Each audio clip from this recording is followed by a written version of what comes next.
आर्या झा की लिखी कहानी सुनाने जा रही हूँ। शीर्षक है बहू का मायका। माँ, वाह बेटा वाह, दिल लगा चुड़ैल से तो परी भी क्या चीज़ है। ये कहावत चरितार्थ कर दी तुमने। एक से बढ़कर एक अच्छे रिश्ते ठुकराकर तुमने उसे पसंद किया। याद रख, बिना सास वाले ससुराल में दामाद की कोई पूछ नहीं होती।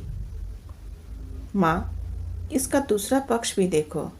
बिन माँ की बच्ची है, तुम माँ बन जाना और वह बेटी बन जाएगी। मुझे ना पढ़ाओ ये प्रेम का पाठ। तुम्हारी पसंद है तो तुम ही संभालना, उन्होंने कहा। समीर ने सोचा कि माँ यूं ही गुस्से में कह रही हैं। साथ रहते हुए नीरू के प्रति स्नेह जरूर उमड़ेगा। पंडित जी ने विवाह की तिथि निकाली और नियत समय पर सब संपन्न हो गया। नीरू भाई बहनों में सबसे छोटी थी। उसके पग फेरे तक बहनें रुकीं। उसके बाद ना ही किसी ने बुलाया और ना ही वह गई।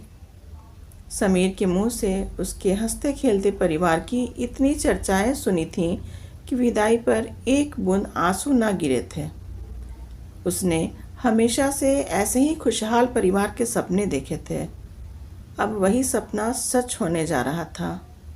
उसे अपना परिवार मिल रहा था, यह सोचकर बेहद प्रसन्न थी। बहुत जल्द आशा के विपरीत परिस्थितियां सामने आ गईं। समीर के सामने खुशनुमा माहौल रहता, पर उसके ऑफिस जाते ही एक एक पल काटना मुश्किल हो जाता। बस काम की बातें होती। सारी दोपहरी अकेली बैठे बिताती। एक कड़वाहट की दीवार थी जो सुभद्रा जी व नीरू के बीच बनी हुई थी। मुंह खोलती तो बस विरोध जताने के लिए, भले ही मुद्दे अलग अलग होते।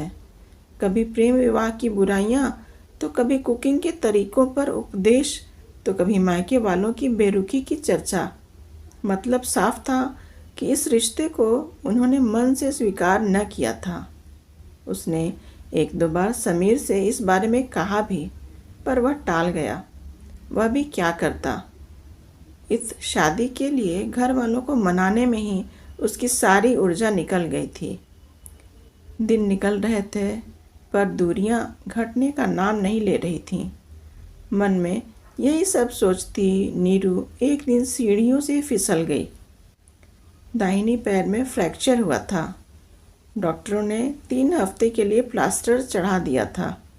ऐसे में वह पूरी तरह से पराश्रित हो गई थी। ससुराल में काम करते हुए फिर भी वक्त गुजरता है। अब मरीज बनने के बाद उसे दिन पहाड़ से लगने लगे थे। ऊपर से जब तब रिश्तेदारों के फ़ोन आते रहते। सासू माँ के मायके वाले भी उटपटांग सलाह दिया करते। आज भी उनका मायका आबाद था। उनकी ओर से हर तीज त्योहार में बुलावा आ जाता। एक दिन सुभद्रा जी की माँ ने यहाँ तक कह दिया कि नीरू को मायके भेज दो। अब क्या बुढ़ापे में बहू की सेवा करोगी? उनके लिए बड़ी दुविधा की घड़ी थी। एक और जहाँ बहू के आने से गृहस्थी से छुट्टी मिलनी चाहिए थी, वहीं जिम्मेदारियाँ बढ़ गई थीं। उन्हें फैसला लेना था, अपना मायका या बहू का मायका। बहू की भोली सूरत आंखों में नाच गई। जब आज तक वह अपनी माँ से मिलने की ललक रखती है, तो भला नीरू के दिल पर क्या बीत रही होगी। दिल पसीज गया था। वह भी तो एक माँ है। उनकी बहू को माँ चाहिए, सास नहीं। आखिरकार उनके अंदर की सास को हराकर माँ की ममता जीत गई थी।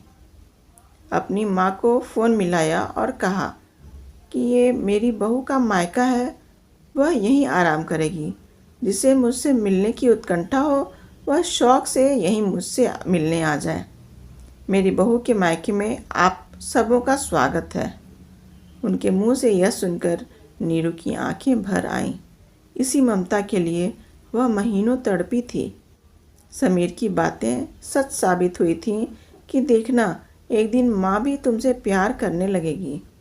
महीनों के अंतर्द्वंद से सुभद्रा जी को विराम मिला था और नीरू को अपनी माँ। समीर ने भी चैन की सांस ली थी। उसके विश्वास की जीत हुई थी। सबके हृदय में प्रेम ने घर बना लिया था। कहानी समाप्त। अगर पसंद आए तो इसे लाइक, सब्सक्राइब और शेयर ज़रूर करिएगा।